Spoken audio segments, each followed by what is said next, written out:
our car tanks full of gas, and I want to report that when my gas tank went on half full, I went and got gas this week so that we're ready if we need it. And then Rex, you mentioned something about a generator, but do you have any more info on that, or do you want to do that another time? I do have more information on that if you want information. Sure. Now. It's called Generac. In fact, I just saw it advertised on TV just shortly before going on this. Generac? How do you spell that? Generac. Okay. And you can Google that and you come up with a national number. And they will take information from you.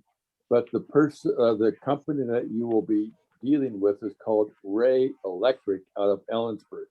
Okay, so let's remind people what Rex told us about is that it's pretty pricey, we think, right? And we are not recommending that people do this, but there's a way that if you get this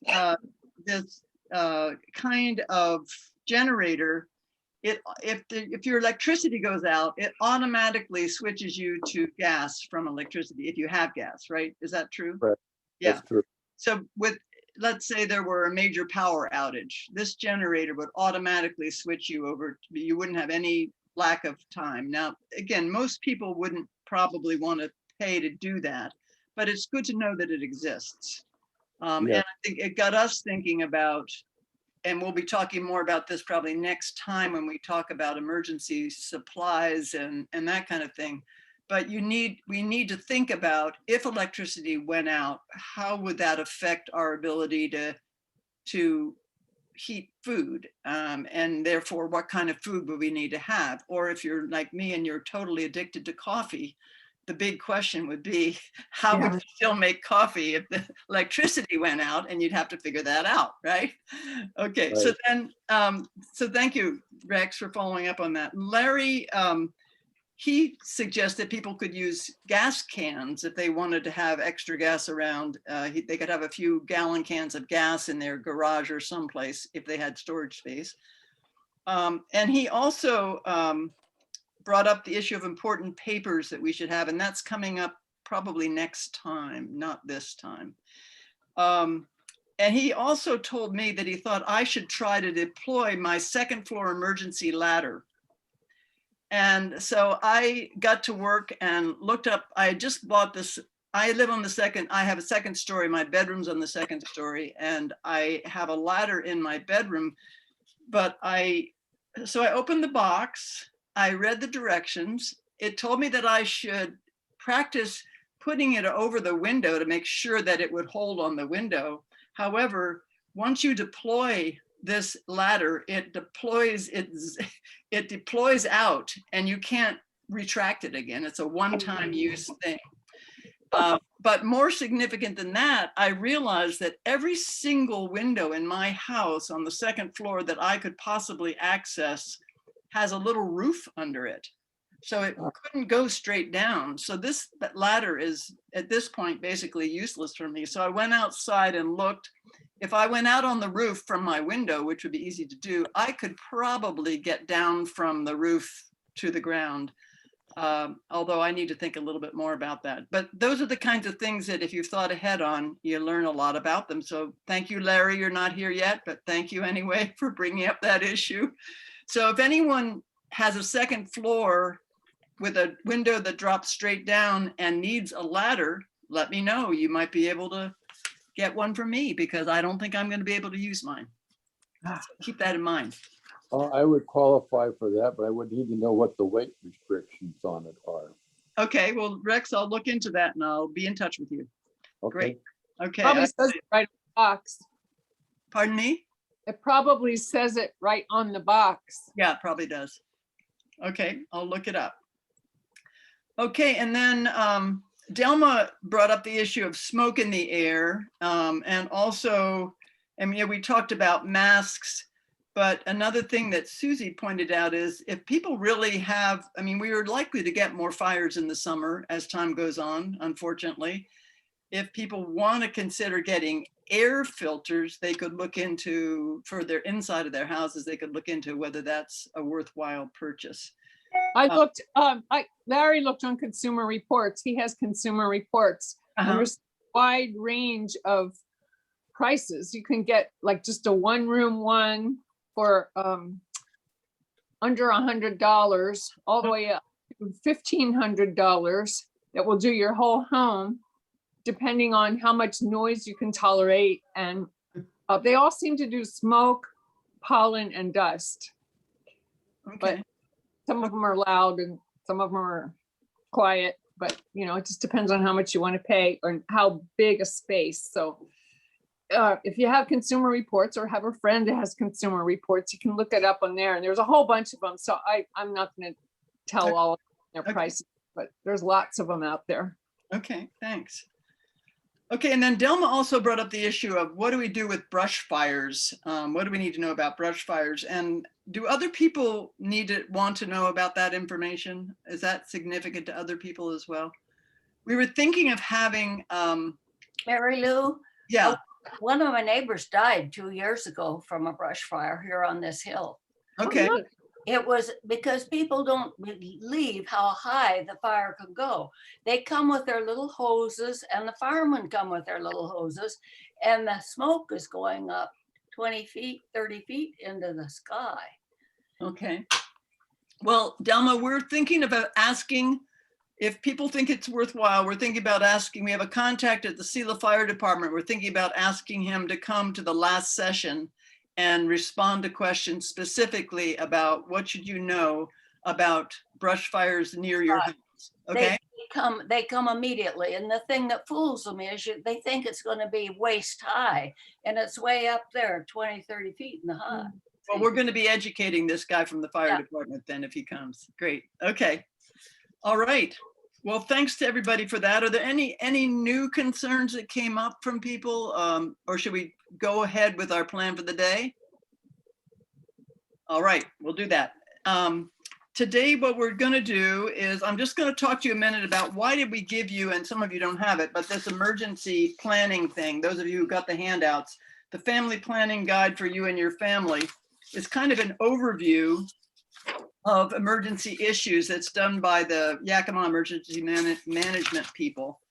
And what we're hoping you'll do is some of the issues on here we're going to deal with today, like emergency weather radios. They have information on that, and we're going to be giving you some. We gave you some other information. And it's kind of an overview of threats, disaster planning, disaster supplies, and ways to sanitize water. So what we're hoping you'll do with that is just begin to see, it'll help you start thinking about what your questions are that you can raise when we're focusing on different topics.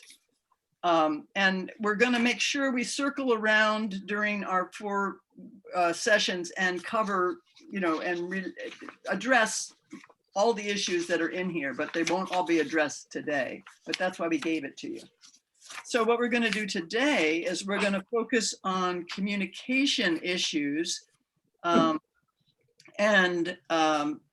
The first one is the importance of having up-to-date emergency information. This is not just for a disaster, but it's for any kind of emergency, medical emergency, accident, or fall that you might have. And Deborah Ann's going to take the lead with that. And for those of you who don't have it yet, don't have the handouts, we gave people some planning things that you will be getting these in the mail, and you'll be able to look at them over. Great. Go ahead, Deborah Ann. Okay. All right. One of the things that's in your packet that you have or will get if you didn't get your packet yet is a 2-sided sheet like this that is emergency information. And the back side of it has medical or your medications on it. Sure, everybody has that? Mhm.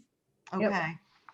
This is a really valuable sheet to have. Before you use it, make a copy of it that will be your master, because over time you're going to want to fill it out again because information changes. Make a But- blank, you're saying make a blank copy?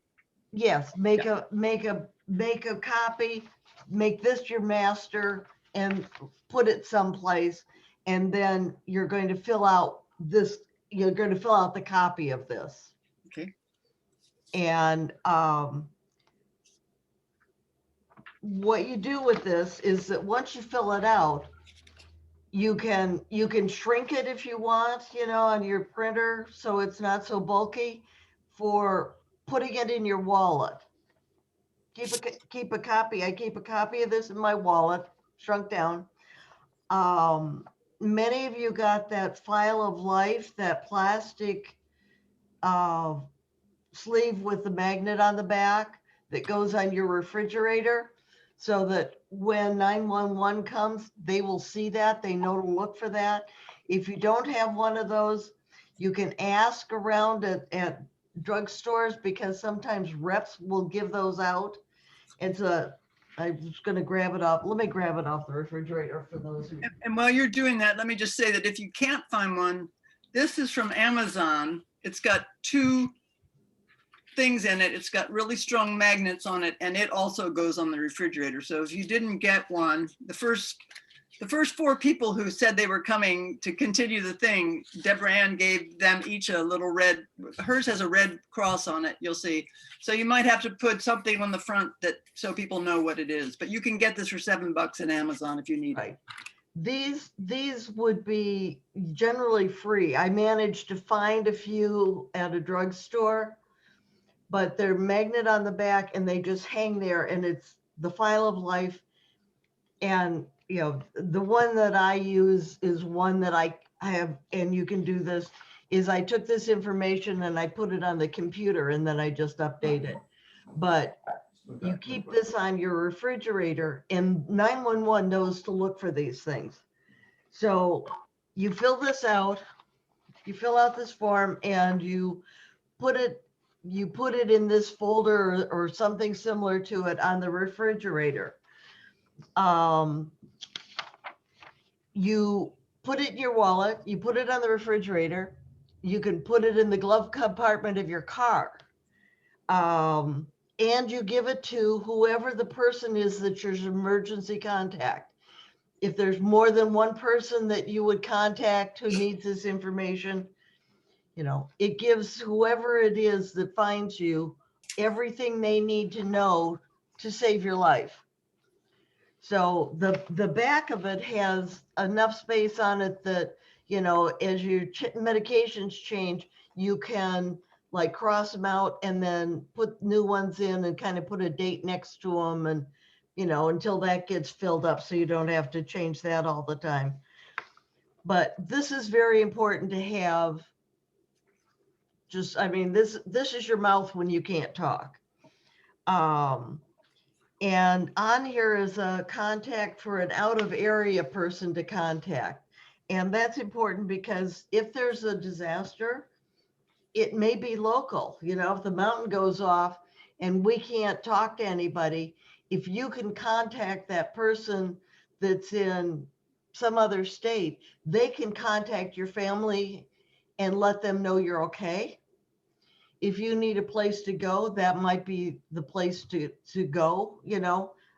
So it's somebody else out of area that you can be in touch with. And this sheet is something that, you know, the emergency responders will look at. The other thing we talked about a few weeks ago was the My 5 Wishes healthcare directive. And if 911 comes to your house in an emergency, they don't deal with the My 5 Wishes. So whatever's written on there is something that should go to your doctor and to be registered at the hospital. But 911 won't deal with that. So one thing you need to know is you need to have information for them about life support if you have strong wishes about that. And I've just done this, and it's a pretty serious thing to do, but it's called a pulsed, and in Washington it is that bright green heavy duty paper. It's called a physician's order for life-sustaining treatment. And you get it through your doctor. And It you has to be talk to your signed. doctor about it, but it basically says, if you find me in my house and I'm not breathing, you can resuscitate me, you can intubate me, you can do all of that, or you can turn around and walk away. And you mark the box and it is final, whatever you write. And that's that document. If you get that, then 911 knows what your wishes are. You fill that out, your doctor signs it, and then you put it in a plastic bag and you put it in the freezer because they know to look there. And then in this little bag, you put a little Post-it note along with this thing that says, my pulse is in the freezer, in the refrigerator. And then they know what to do to help you. Or you can put it on the, you can tape it on You the. can put it on the refrigerator if you don't mind having a giant lime green document on the refrigerator. Yeah. Why the freezer? Oh, just it's a you're supposed to put it on the refrigerator, but some people don't want to post that information where everybody who walks by reads it. So they've agreed that they'll check the freezer and you put it in a Ziploc bag and stick it in the freezer. And the freezers are fairly fire retardant or resistant. I'm not sure why, but I've been told that. Fred Yeah. Bellatagna prepared me for all of this. Uh-huh. Who did? Fred Bellatagna. Good. So Oh, you have your pulse. George. Where do you keep your pulse then, Nelma? Pardon me? Where do you keep yours? On the refrigerator? On the refrigerator, and then I have a cupboard just below it with all of the papers and my will and the whole. Good. Little. She is prepared. Good. I am so glad you're organized. Well, I wasn't. Yeah. Fred So this is just one more way to stay independent and without having people around you all the time who are going to speak for you, because many of us don't have somebody who's standing there speaking for us in an emergency. So we're going to ask you to fill this out between now and next time, if possible, because you might run into problems. And, you know, it's not always easy to think who is the best person locally, Right. who's the best person out of state. Right. And if you start now, you'll be more prepared than you would otherwise be. We're not going for perfection. We're going for progress. Right. And when you select a person who's going to be your contact person, make sure they know they're your contact person. Make sure they have a copy of this. Make sure that they are willing to follow your wishes, that they know what your 5 wishes are, because they're basically, you know, when that 911 truck hauls you off to the hospital, that's who's going to get the phone call. Mm-hmm. Yeah, good. So anyway, that's lesson 1 for today, and you can do your homework on that. Deborah Ann, what goes in the safe deposit box in the bank? We keep getting bills for the rental of the box. You put whatever you want in there. I would say keep the original documents in there, maybe of your will, valuables. You know, I don't know. I don't have one, but I do have a safe in the house. You can keep whatever you want in there that you want to protect. But make sure, Delma or whomever, that you have written in your bank that you have someone else signed up after if you, let's say, are incapacitated in the hospital and you need something out of that box, that they're okay to go into the box. Because not anybody can just go into that even. So there's stipulations there. So yeah, that's what I've heard before.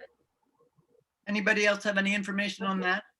Susie, your sound is off. You're muted. Oh, sorry. I own my house. I've lived here long enough. So I have my title to my house, or my deed, or whatever it's called. And my car Well, I don't own my car now. I have a new car. But eventually my car title will get in there and just stuff like that. Mm. Well, I keep my passport in my emergency bag that I can grab and go. Good. This is good ID. Good. But you could put your passport in there.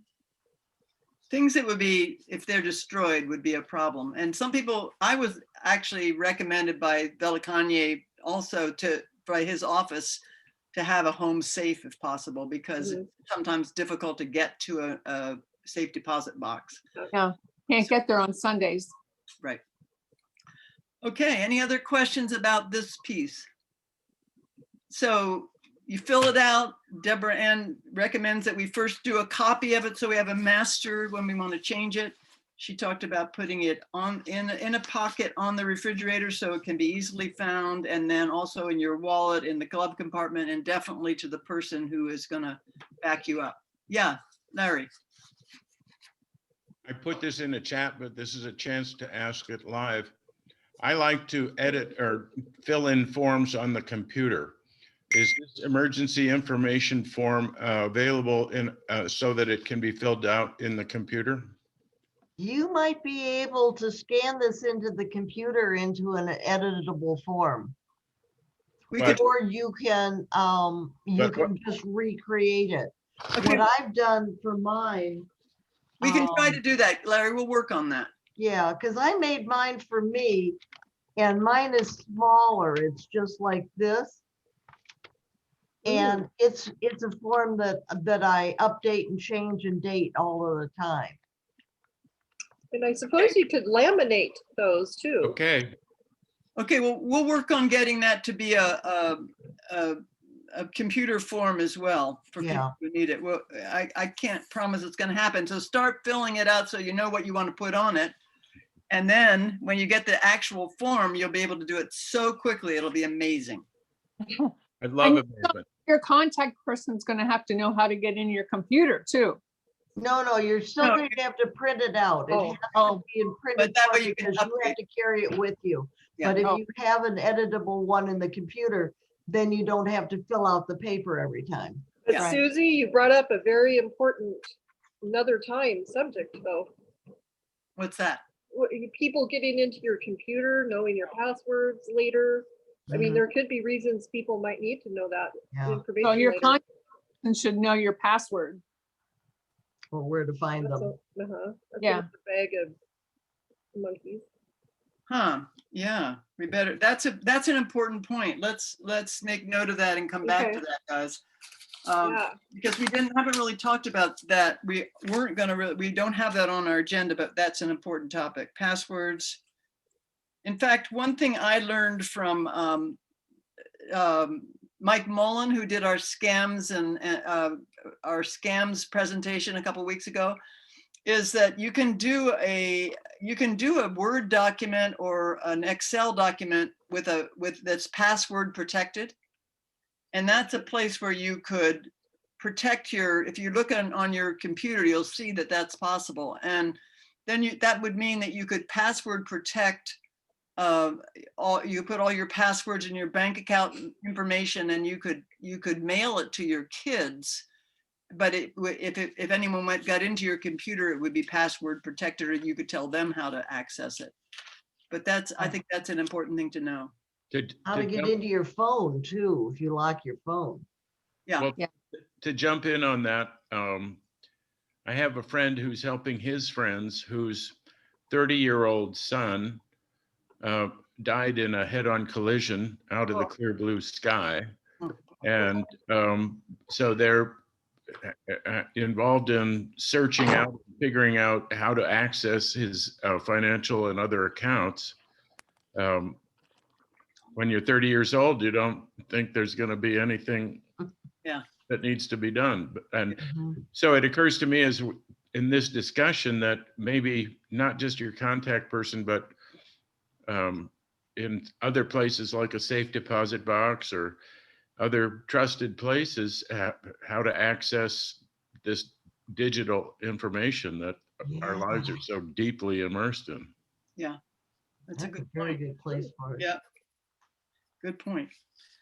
Okay, Well, the next thing we want to talk about today is things like, because we are so dependent on our phones, we think it's important to at least consider getting a powerful phone charger. And that the second handout you have has got emergency radios, phone chargers, and emergency lights on it. And Susie and I are going to talk a little bit about phone chargers, emergency radios, and lights.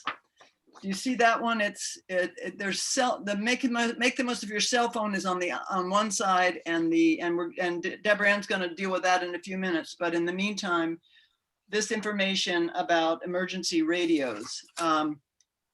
Inside that booklet that the handout we gave you, I think I told you, they have some information on a radio, and I'm going to talk about my radio that I have in a minute, which is also listed here. And again, we are not encouraging you to do this. We're encouraging you to consider it because, for example, Deborah Ann pointed out, she's got a battery radio. Well, she doesn't need to get an emergency radio necessarily. And if she's on emergency alert, which we gave you the information on for the first thing, she'll hear from her cell phone what weather issues and emergency alerts are. So she may not care whether she can get the weather radio on her portable battery operated radio or not. And just again, if she's in her car, she might be able to she could use her car radio. So we're not saying you ought to do this. We're just saying it's an option to consider. So let's start with the charger. Susie, do you want to talk about yours a minute, or just talk about the issues here?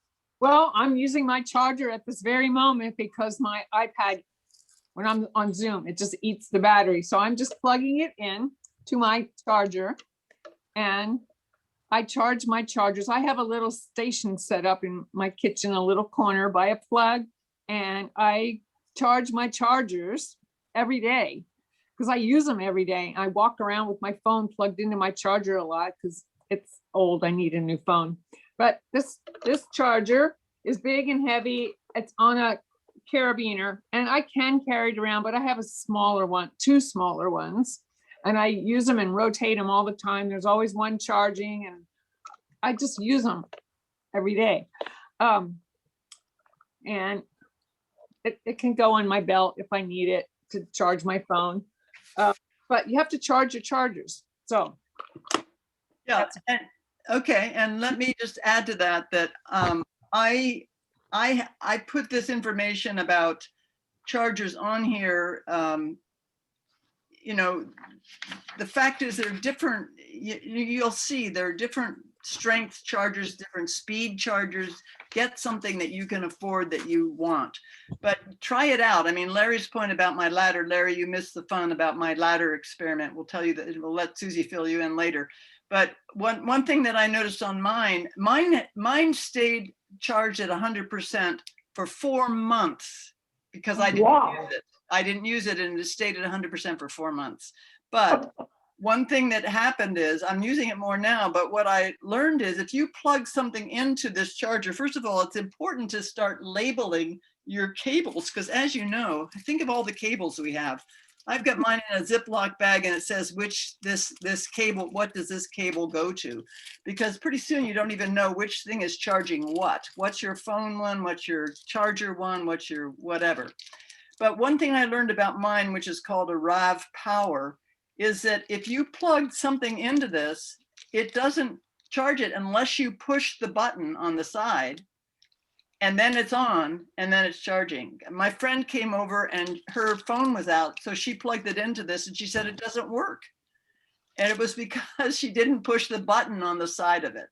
So you need to try it out, make sure you know how it works, because there's no point in having it if, you know, use it. Because if you don't use it, you won't know how it works. in the upper right-hand corner, there's a little battery symbol. I think probably in your settings, you can take that off, but if you put it on, you can see how much charged your device is. And if it is charging, it'll have a little electric symbol. So you press the button and make sure that little electric bolt is showing. And then you'll know it's charged. Okay, Good. And then, yeah, mine says on this black screen, it says what the percent of it, when I hit the button, it tells me how charged it is. That's how I knew it was working well. So let me talk a minute about my radio, which, you know, again, if you get one of these, this is the one that's listed on your thing for $29.99 at Amazon. It's got a lithium ion battery. It's got 3 AAA batteries, and it's got a crank that you can crank it up, and it tells you in the directions how long you have to crank it for it to work. It's got a solar panel on top that also charges it. And when you open that up, it's a light that is charged by the solar panel, a reading light in case you want to read. It's got a flashlight at the end of it. And then it also has, are you ready for this? It has an SOS sign. Listen to this. Yeah, and a blinking light. It has that. It also has a weather radio that you can turn on. It's got both AM, FM, and weather radio that you can tune into. So that's that, and it's marked well. There's good directions on it. The flashlight zooms into focus different ways. So anyway, I also put my cord in here with the directions to the thing so that if I forget something, I know how to make it work. So those are choices, but we're not saying you should do it. We're saying, think about, is this something that would be useful to you or not? And we tried to give you some idea of what the cost would be and whether you want to consider it. Mary Lou, Yeah. because I use my car so seldom, Harry put a device for recharging my battery in my car. Oh, that's really good. Yeah. And I really depend on that a lot because that's great. And I know my car will start when I want to go someplace. That is a really good thing to think about if you don't drive very much. That's a great idea. Good. Okay, and Susie, you were going to show us some of your emergency lights. They're also listed on here. Again, you may or may not need these. These are, Susie, you use these for camping, right? Yeah, I just wanted to show my radio. It's a different, mine's a American Red Cross radio, like yours. And it has, but it doesn't make that cool noise. I do have the, it doesn't make that noise for SOS. And it has the weather radio band, and it has AM and FM, and the local AM station KIT, which is 1280, is our emergency station if something happens. Apparently they did a really good job for Mount St. Helens. I wasn't here then, but I heard they kind of took control of that. But it has AM, FM, 5 different channels of weather radio. I think orchardists use the weather radio a lot because they want to know exactly what the dew point is, and they want to know what the temperature is going to be.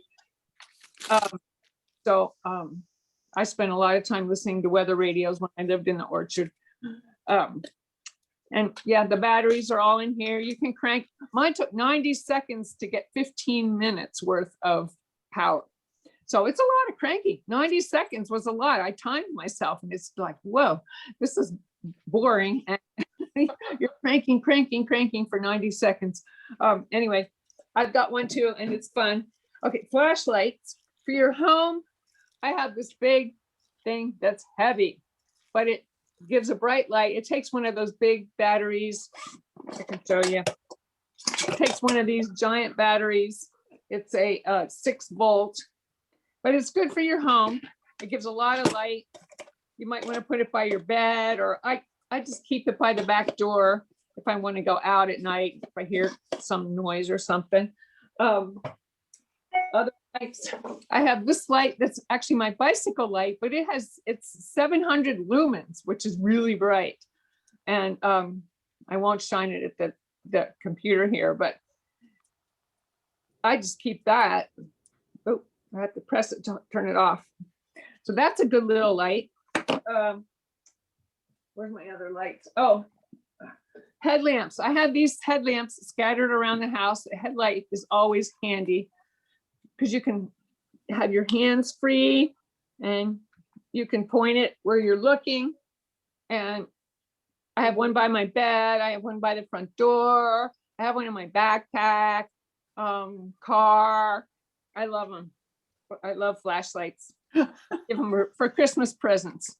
And Flashlight fetishes gifts, everybody. This is great. Yeah, Yes. box and flashlights. They go Um, together. yeah. Oh, where's my camping light? I was charging it. I had it in the sun today. Oh, darn it. What happened to it? She's got some solar lights that are really Yeah. fun. They're cubes. She's gonna I find. Sitting in, yeah, it's a blow up. I had it sitting in the sun and now I don't know where I put it because I had it charged today. Okay. And I'll look for it and show you. You can show us next time, or if you think of where it is, you can show us this time. Yeah, yeah. I carry it around. I keep it by my bed. I originally found these little, it's about a 4 to 5 inch cube. You can blow it up and put it in the sun, and the charge lasts for a long time, at least a day. It was really light. You can hang it in your tent. That's where I found it. And I can keep that by the bedside too. It's just a fun little light. It has 3 settings and a flashing light. So What's it called? It's on your, it's on your list. It's called an inflatable solar light. the brand I got was Lucy. Lucy? Okay. Larry's got a picture up there. Yeah. I Oh, can't there it is. There's Larry. Larry's got it. Yeah. Yeah. That That's one, like, he found his and it's charged. Cool. Great. That's great. So Excellent. that's a little light, but I have flashlights scattered all over my house and I love them.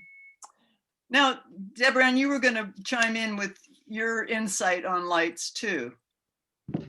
Well, my insight on lights is your phone. Yeah. So if you go to your phone, you got a really powerful flashlight, and I use mine all the time.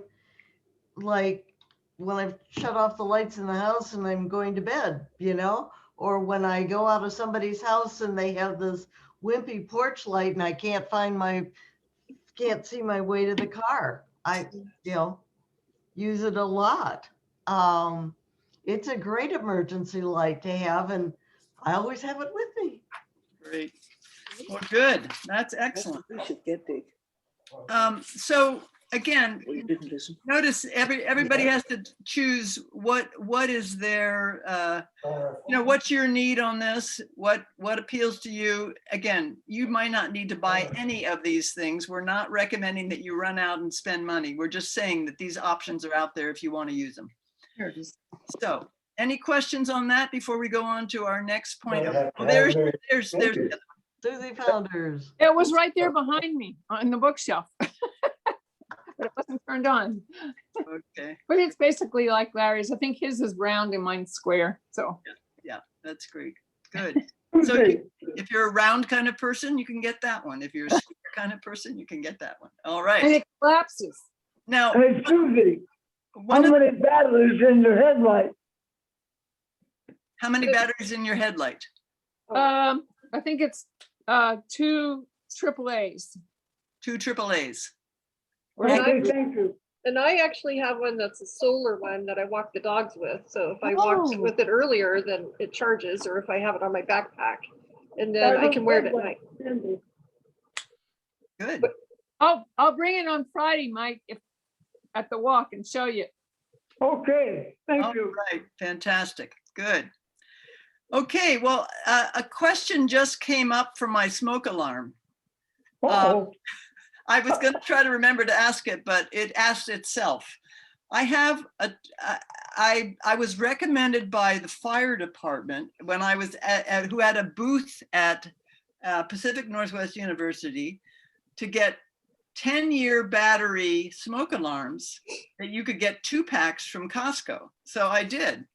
So I got this 2-pack of smoke alarms from Costco, and a cousin of mine was visiting, and her husband mounted them on the ceiling upstairs and downstairs. Well, about a year later, the one upstairs started going randomly off.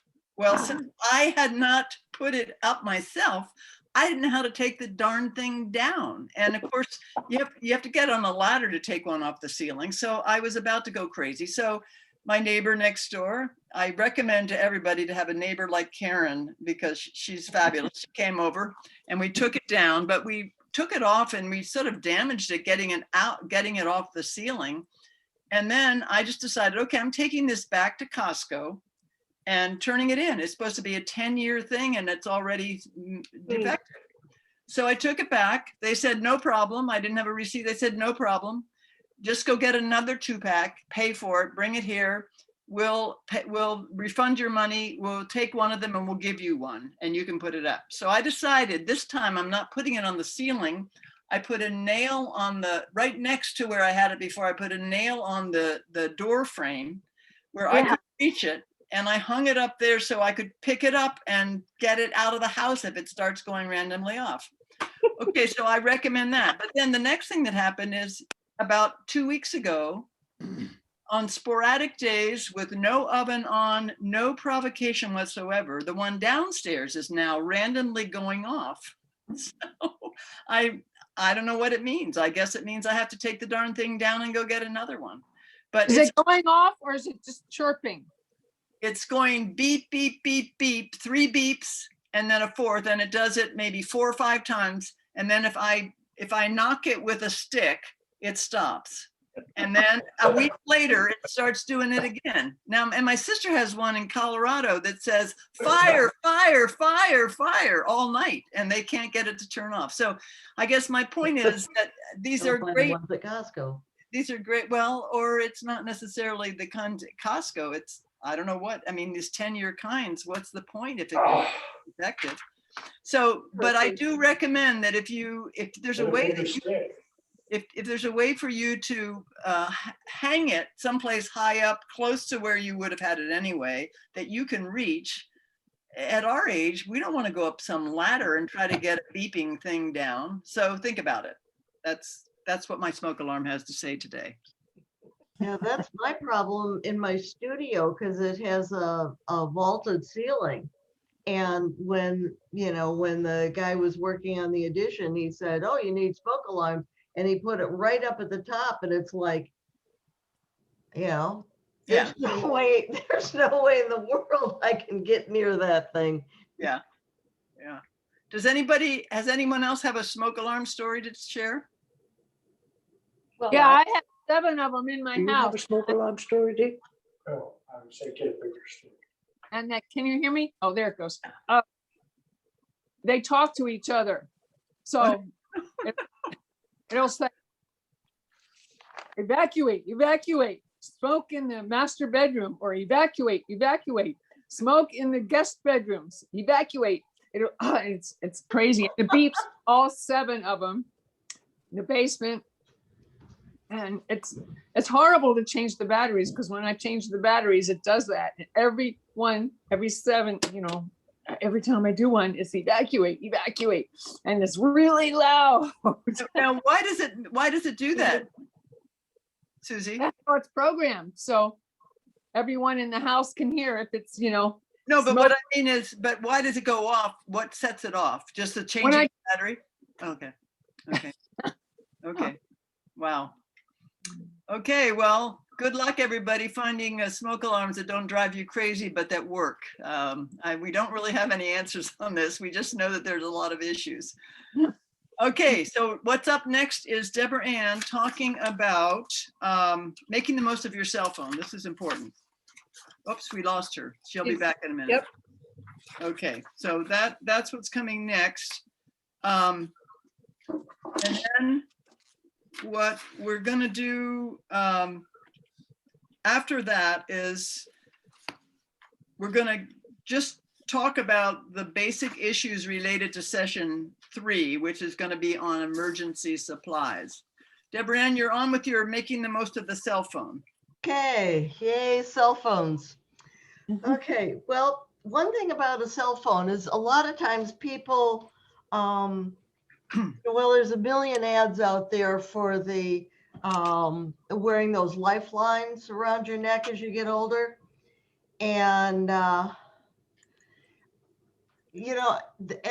I had one after I had my surgery a couple of years ago, and it was just, I don't know, it was always in my way. But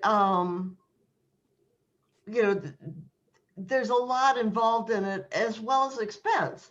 But then I realized, well, I've got my cell phone, and my cell phone's going to do everything just as easily, and it isn't going to cost me anything. So that's when I started realizing that if I wore my cell phone in here, I'd have that and everything else. And in a disaster, you know, you've got the flashlight we talked about. You've got a source of emergency information that we talked about. If you've got data on your phone, you can pick up radio stations outside of the emergency. You can call 911. I mean, it's just, you know, it does a lot of things. And so, you know, I carry mine in a pouch for safety. And I realize that a lot of people don't have the falling issues that I do, but that doesn't mean that you don't fall, can't fall, won't fall, or have another issue like passing out or anything like that. So as we age, you know, falling becomes, even without a disaster, doesn't become its own emergency. And I don't want to become the person in the commercial, the help, I've fallen and I can't get up, and you can't find help. And as you know, we want to stay independent and not live in a place where you're being monitored all the time for your safety. So, you know, emergencies can happen when you least expect it. You know, you can't plan for them and just say, well, I think I'm going to have an emergency, so I think I'll carry my cell phone with me this afternoon. It doesn't work that way. It's when you don't lift up your foot right, or the dog lays down in front of you, or you turn around too fast. It's just, you don't know. And if your phone is even as far as the kitchen counter when you're in the living room, you might as well not have it. So I have an easy pattern that I can send out to anybody who wants it, to make a very simple phone case to wear around your neck. And even if you have a landline and you want to keep your landline, which is really, you know, you can eliminate your landline and that expense by using your cell phone. But if you have an emergency and you need help, whether it's calling a neighbor or 911, your phone's right there.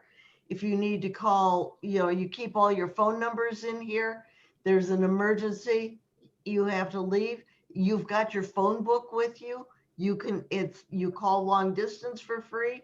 So you can contact relatives and friends out of the area. You know, as long as the cell towers haven't fallen down, you still got contact. You know, if the electricity goes out, I think that affects your phone. I don't know. I don't have a landline, but it just makes it makes it a constant, you know, constant availability of help. Darren, do you want to hold up your, more. you want to hold up your pouch a minute so people can see it? I was going to do it, but I forgot. Right. Well, this one also doubles as an evening bag, you know, when I just want to put other stuff, because this one is big enough that the phone fits in it, but also a little bag with credit cards and stuff. But I have other phone bags. Eberand, look at this one. It's a fashion item, isn't that? Yes. beautiful? Yep. Hold it up a little higher, Delma. Hold it up in front of the screen for us, Delma. Yeah, look at that. Where do I want you to see it. It's beautiful. Can you see it? Oh, yeah. There. Really nice. Yeah. Here's the other side. Look at that. Hold it back from the screen a ways, Delma. Yeah. Which way? Put it Back higher, in your face. Higher. up in front of your face. Yeah. There. Oh, Yes. Ooh, Oh, Turn it that's around. Look at the other side. Look at Oh, that. Woo! yeah, beautiful. That's really cool. Beautiful necklace I have right now. That's Good. great. That's really cool. Yep, it is cool.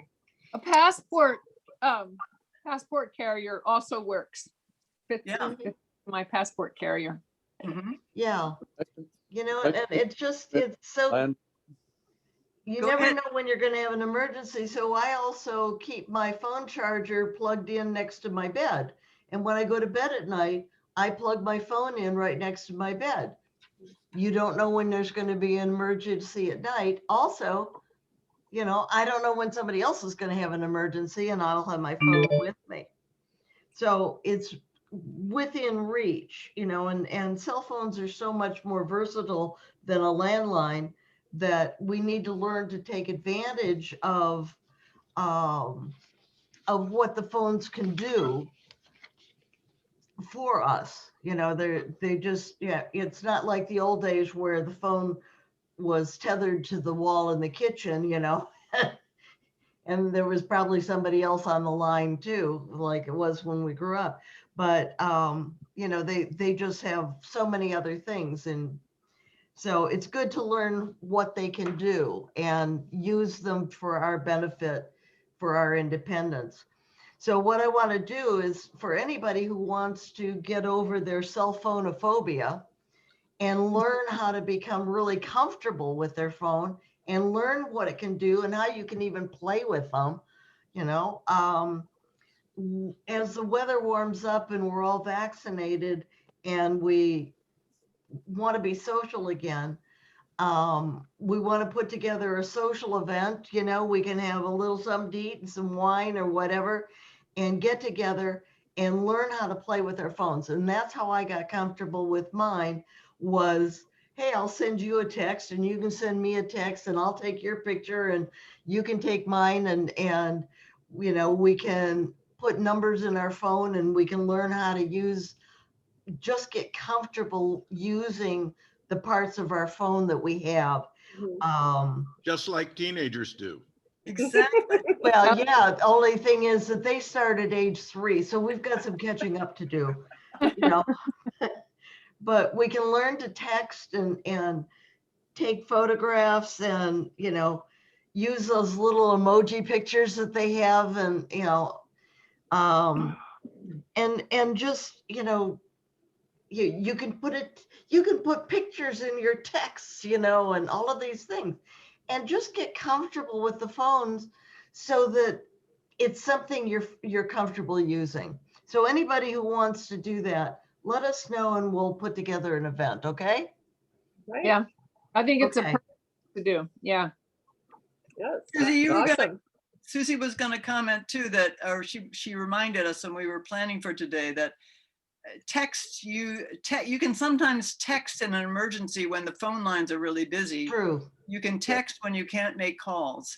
And so it's important to be comfortable texting. So I think I love Deborah Ann's idea. We can text each other across the room at this party and have fun doing that and just get used to doing that if we're not comfortable using text, or if we only do it now and then. It's funny. I personally really love texting, but it's because I got into it because I noticed my daughter never answers her email, but she always answers her text. So I had to adapt to my kids and how they communicate. But if you don't have kids who communicate that way, you might not be as comfortable with text. So Yeah. great. Yeah, and it's just texting was something that this cousin, the cousin of mine that lives up at Anacortes, she was texting with her daughter, and I thought, I don't get it. I don't see why, you know, I mean, just pick up the phone. But if you just want to say, I'm running 15 minutes late, but I'm on my way, I'll be there. It cuts out the, hi, hey, listen, I'm coming, you know, it cuts out all of that. You just cut to the chase, and you don't even have to talk to them, which is a horrible comment on our society, but it's really handy. Yes, I totally agree. Yeah. Great.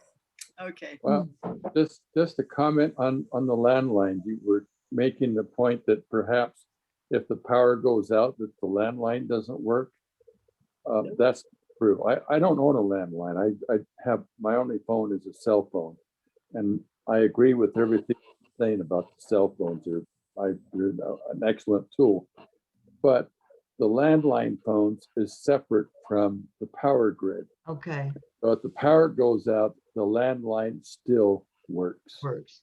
Oh, does it? Okay. Yeah, Well, you really don't need a landline because if you have a cell phone and then the power goes out and you have this backup battery, you can, like the one that I have, it will recharge my cell phone like a couple of times. Mhm. Yeah, mine does. I will too. have to mildly disagree with that. Okay, go ahead. Go ahead.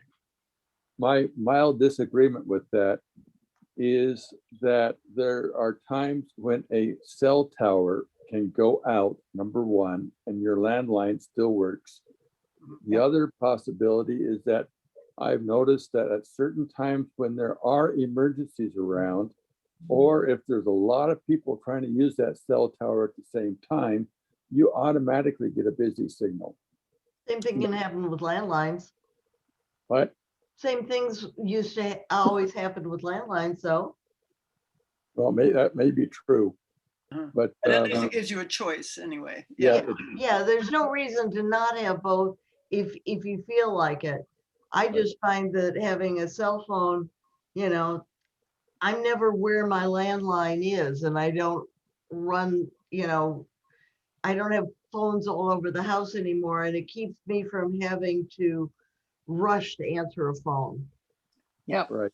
And as I said, I don't own a landline, but Mhm. there, Yeah. there are reasons perhaps to have both. And I prefer the cell phone myself. Mhm. And a lot of the phones are, they might not, the landline phone may not be tethered to the electric system, but the phones are electric, or the newer phones are not the dial-up phones, Right. but they're in a Charge. Yeah. charge, and so they need electricity to work, although.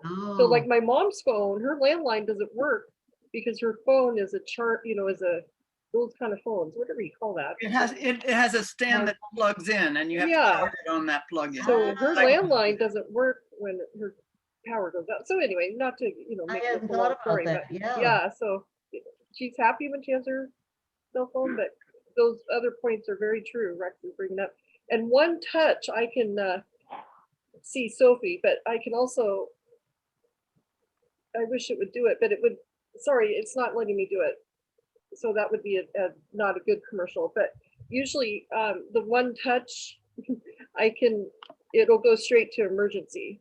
Mm. So if you know your phone too, one touch, and I am so if I'm having a stroke, I could maybe at least touch my phone with that one button or talk into it. Siri, I mean, maybe you can't talk, but you can, somebody's attacking you, you can at least push that button and it would call 911 for you, that kind of thing. So that's stuff we can learn together. Yeah.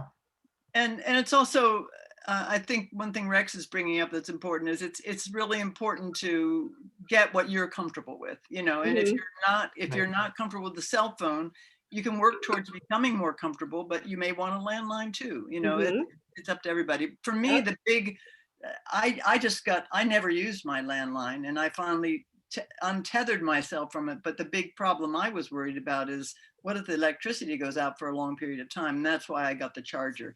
So you just need to think about your own circumstances. Yeah. Don't buy things you don't need and don't use things that you're not comfortable with whenever possible. Yeah, good. I got Okay. one, don't forget you got a car battery. Oh, don't forget you got a car battery? All you have to do is walk up to cigarette lighter on your car and plug your line in there. Well, that's true. I mean, you could start your car. Yeah, it charges up good. Yeah, I charge my phone up. Actually, my charger in my car battery, I mean, I charge my phone quickly in there. Yeah. Right. Good Okay. point, Dad. That's another good resource. Yep. Great. Okay. Well then, Most people have a car. yeah, that most people do. So let's think about, these were the major issues related to communication that we wanted to cover today. And so depending on questions you have, let's listen to any of those. And then we're just asking you to fill out your emergency information, think through these other issues. To me, the emergency information is the key point today, because it's not that easy to do if you haven't done it. You know, figuring out who it is you're going to use as a resource, talking to them, getting your stuff filled out, connecting with them takes time and takes consideration, and then you need to do it. So think about that and get going on that if you haven't, or if you haven't updated it recently, it's important to update it. And then next time, we're really going to start talking more about emergency supplies. So you'll see some of the things in the packet for the third session. And those of you who didn't get packets, we will mail them to you so you can look at that information and be ready for the next time. What questions do people have or comments that they would like to make? I'm confused a little bit about the packet here, because I got a 2 on one of my things in the packet, and it's called Yap Valley Family Planning Guide for You and Your Family in 4 Steps to Disaster Plan. We didn't cover any of that. Well, I said at the beginning, Rex, that we gave you that to get you, we did cover some of it. There's information about radios on page 3. Right? Well, yeah, I got the. But the purpose of this was to get you thinking about what questions you have in each of these areas, because we're going to be covering them in the next several sessions. Next time is going to be on supplies, and you can look at this, and there's additional information in your packet 3 on supplies. There's a lot of things you could do for supplies. So the question is, what do you really need? And then the 4th session is on evacuation, turning off your utilities, and all of those things are touched on here. So think about what your questions are. And as I said, we're going to be circling around and making sure that everything in this handout is covered during the 4 sessions. Okay?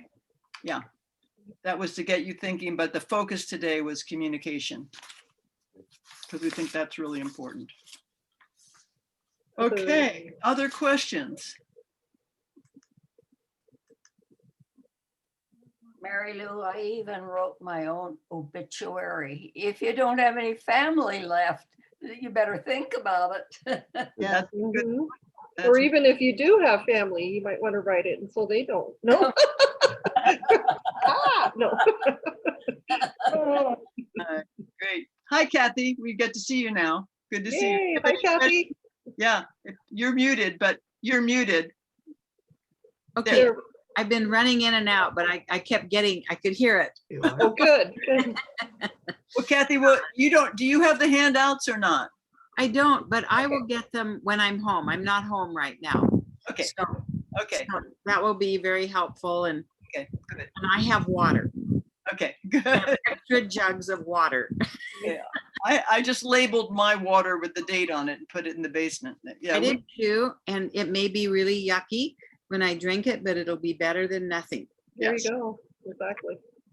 Well, one thing that we disagree with on that's in this packet, Rex, is that it says in here that you should change out your water and food every 6 months, and we're not going to go by that plan. We did some research, and we think it's more like a 3-year cycle, especially for the water we're recommending you get for under $15. You can get 14 gallons of spring water and store it someplace cool, and you can water a lot of plants in 3 years and and spend $15 in 3 years. $5 a year is not a bad amount to spend to have water if you need it. So good. And so again, I want to make clear that we do not consider ourselves experts. We consider ourselves committed to helping people get through the obstacles that when do you ever get around to doing this stuff? It's easy to know about and not do. So the whole point of these 4 sessions is to help each other get stuff done and be as much readier than we were 4 weeks ago when we started, actually be quite ready for an emergency. And as Deborah Ann said, I mean, we don't plan these things. I mean, this really came out for me when my kids were in Houston during that crazy power outage down there. I mean, who could have planned for that? I was really glad I had sent them as a gift, those chargers for their phones. Yeah. Yay.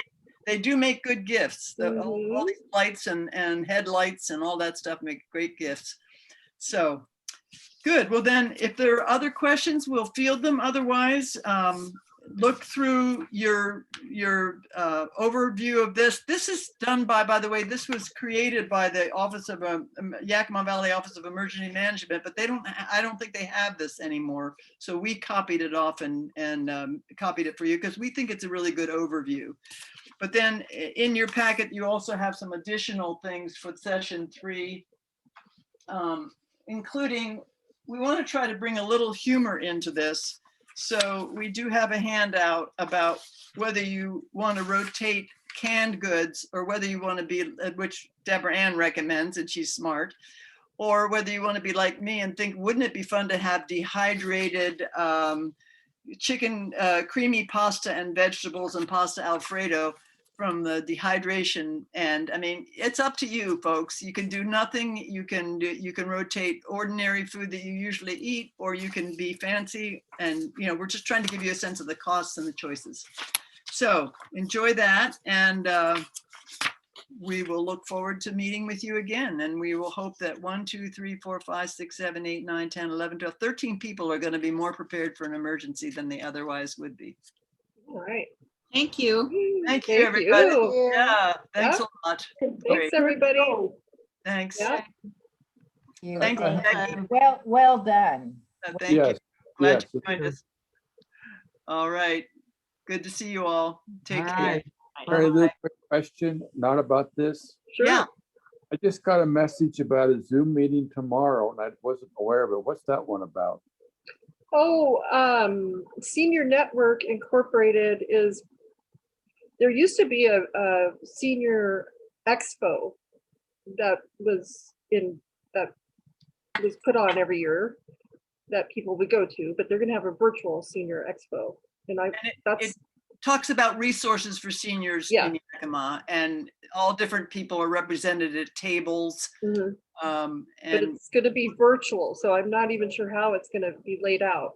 So we were invited, I sent a link of an invitation for us to show up.